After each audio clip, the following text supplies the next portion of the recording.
Au XVIIe siècle, Robert Boyle conduisit une série d'expériences pour étudier l'effet de l'air sur la combustion, le magnétisme ou le son.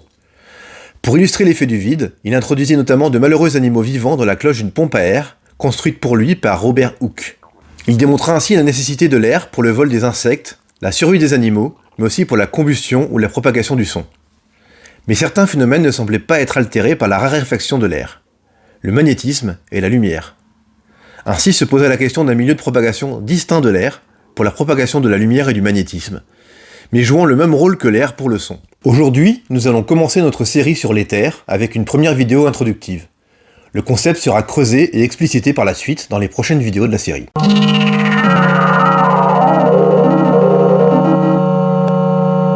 L'éther, ou plutôt les éthers, car ce terme englobe un ensemble de concepts différents, est une substance distincte de la matière. Il servait à transmettre différents effets entre les corps.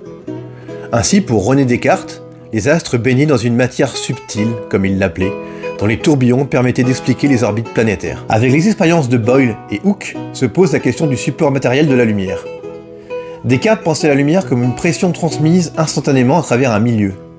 Mais c'est Hooke, puis Christian Huygens, qui réussirent notamment à expliquer à l'aide d'une théorie ondulatoire certains phénomènes, la réflexion et la réfraction. Ces théories ondulatoires, car comprenant la lumière comme une onde, impliquent l'existence d'un milieu matériel permettant la propagation de la lumière. En effet, tout comme l'air est le milieu de propagation du son, et cela fut confirmé encore une fois par l'utilisation de la pompe à air, la lumière comprise comme une onde nécessite un milieu de propagation.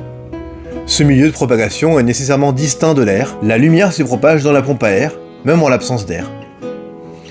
C'est ce milieu de propagation qui prendra le nom d'éther et qu'on retrouvera pendant tout le XVIIIe et XIXe siècle. Alors je ne peux pas parler des théories ondulatoires de la lumière sans aborder les théories concurrentes qui, elles, voient la lumière non comme une onde mais comme le déplacement de corpuscules.